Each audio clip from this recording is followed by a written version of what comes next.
अस्सलाम वालेकुम, all in one channel में खुशामदीद। आई होप कि आप सब खैरियत से होंगे। आज हम बिल्कुल यूनिक स्टाइल में रेडी करेंगे आलू अंडे की रेसिपी। स्टार्ट करते हैं अपनी रेसिपी। 2 से 3 अदद हमने प्याज लिए हैं, इनको बहुत ज़्यादा बारीक चॉप नहीं किया। इसी तरह से टमाटर लिए हैं, अदरक, लहसुन और हरी मिर्चें हैं। इनको बहुत ज़्यादा चॉप नहीं करेंगे क्योंकि बाद में फ्राई करेंगे और फ्राई होने के बाद ये ब्लेंड की जाएंगी। हमारे पास टोटल 4 अंडे हैं, उनके अंदर थोड़ी सी काली मिर्च, ज़ीरा और नमक ऐड कर देंगे। इससे टेस्ट बहुत ज़्यादा अच्छा आता है। अंडे अच्छे से फेंट लेंगे और फेंटने के बाद इसको हम साइड पे कर देंगे। एक कढ़ाई में हम ऑयल लेंगे और ऑयल आपने इतना ऐड करना है कि जितने अंडे आपने लिए हैं या जितना सालन आप रेडी कर रहे हैं वो इसके अंदर अच्छे से फ्राई हो सके। ऑयल गर्म हो चुका था, हमने एग्स इसके अंदर ऐड कर दिए हैं। हमें परफेक्ट शेप में ऑमलेट नहीं चाहिए, इसलिए हम इसको तोड़ लेंगे और इस फॉर्म में ले आएंगे कि जब आप इसको सालन के अंदर खाएं तो ये आपको लुक में भी अच्छे लगे, प्रेजेंटेशन अच्छी हो इसकी। लाइट गोल्डन होने पे आप इसको निकाल लीजिएगा। एक अलग बाउल में निकाल के आप इसको साइड पे कर लें। अब ये बिल्कुल लास्ट में हमारे काम आएंगे क्योंकि ये कुक हो चुके हैं तो इनको हम पहले ऐड नहीं करेंगे। अब उसी कढ़ाई में थोड़ा सा ऑयल ऐड करेंगे, तकरीबन 4 से 5 टेबलस्पून ऑयल है। उसके अंदर प्याज, लहसुन, अदरक और मिर्चें हम फ्राई कर लेंगे। इतना फ्राई कर लेंगे कि लाइट गोल्डन हो जाए। लहसुन अदरक की जो स्मेल होती है वो ख़त्म हो जाए, वो स्मेल इसमें से नहीं आनी चाहिए। इसलिए इसको मीडियम टू लो फ्लेम पे फ्राई करेंगे ताकि लहसुन और अदरक ओवर कुक ना हो जाए और इसकी स्मेल भी ख़त्म हो जाए। तो जब ये सॉफ़्ट हो जाए या इस फॉर्म में आ जाए, आपको लगे कि ये बिल्कुल सॉफ़्ट हो चुकी हैं या फिर ये फ्राई हो चुकी हैं, ये देखिए प्याज को आप ऐसे चेक कर सकते हैं। ये लाइट गोल्डन हो चुके हैं तो फिर इसके अंदर टमाटर ऐड करते हैं। टमाटर ऐड करने से इसकी कुकिंग रुक जाएगी। आई मीन कि फ्राई नहीं होंगे लेकिन ये पक जाएंगे, सॉफ़्ट हो जाएंगे। फ्राइंग इसकी रुक जाएगी क्योंकि टमाटर अपना पानी छोड़ देते हैं और ये टोटली ग्रेवी आपकी सॉफ़्ट हो जाएगी। जब टमाटर भी बिल्कुल सॉफ़्ट हो जाए तो इनको आपने फ्लेम को ऑफ़ कर देना है और फिर उसके बाद इसको ब्लेंड कर लेना है।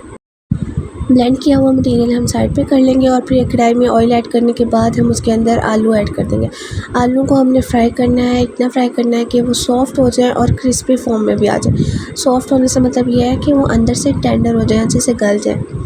फिर आपने आलू के अंदर सारे स्पाइसेस ऐड कर देनी है जो आपको अच्छा लगता है। हल्दी, मिर्च, नमक, धनिया, ज़ीरा और चाहें तो आप कुटी हुई लाल मिर्च भी ऐड कर सकते हैं, उससे टेस्ट ज़्यादा अच्छा हो जाता है अगर आप स्पाइसेस ज़्यादा पसंद करते हैं तो। इसके अंदर हम गरम मसाला और काली मिर्च ऐड नहीं करेंगे, वो लास्ट पे ऐड करेंगे क्योंकि मेरी रेसिपीज़ की ट्रिक ये होती है कि काली मिर्च और गरम मसाले को लास्ट पे ऐड करने से उनका टेस्ट ज़्यादा अच्छा आता है। जब आप भून रहे होते हैं सालन को तब ऐड करें तो देखिएगा टेस्ट बहुत अच्छा आएगा।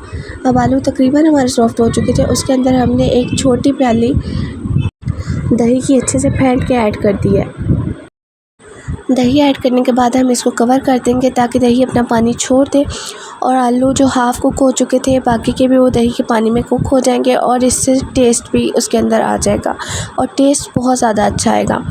अब थोड़ी देर बाद हमने उसका कैप रिमूव करके देखा है तो दही का पानी ड्राई हो चुका है और आलू भी ऑलमोस्ट सॉफ्ट हो चुके हैं। हम इसके अंदर जो अंडे हमने अलग से फ्राई करके रखे थे वो ऐड कर देंगे।